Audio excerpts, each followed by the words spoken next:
This is the ORAP. I am Vanessa James. Here are the stories making headlines today.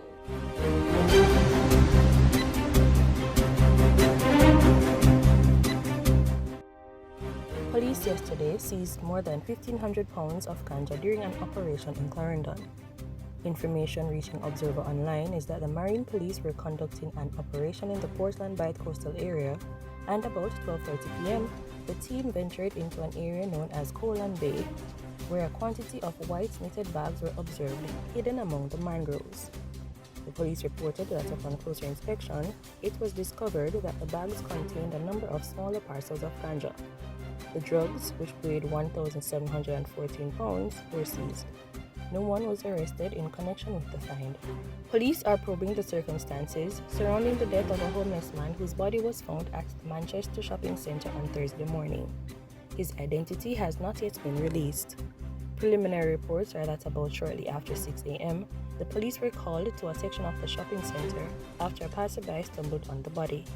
The scene was processed and the body removed to the morgue for an autopsy. More than $200 million is to be spent between 2022 to 2025 for capital expenditure programs at the nation's international airports and aerodromes. Minister of Transport and Mining, Audley Shaw, made the announcement during his contribution to the 2022-2023 sectoral debates in the House of Representatives on Wednesday.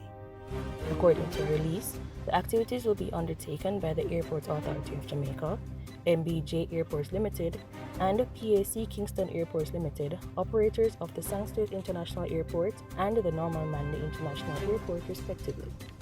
Some $70 million is slated to be spent this financial year. So I'm from Brandon, Manitoba, but I'm originally from Jamaica. Oh! Lenya Wilkes, who entered Digital Rising Stars in 2007 at the age of 17, wowed Canada's Got Talent judges after belting out the lyrics to Sam Smith's hit song, Too Good for Goodbyes.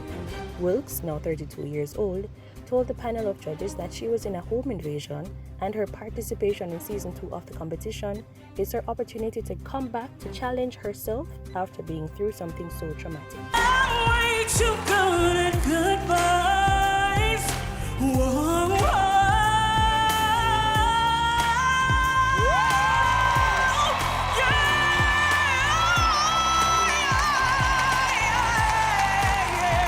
In regional news, the St. Lucia government says it has entered into an agreement with non-management employees of the regional airline Liat, who were terminated by the closure of the company in 2020 to settle long-standing termination payments to them. Prime Minister Philip J. Pear said the government is also in discussions with the former management staff, including the pilots, to arrive at an acceptable settlement. Pear did not say how much is owed to the non-management employees, but the regional trade unions, including the Leeward Islands Airport Pilot Association, say they are united in seeking the millions of dollars owed to the workers. This has been the ORAP. Catch up with these and other stories on JamaicaObserver.com. I am Vanessa James.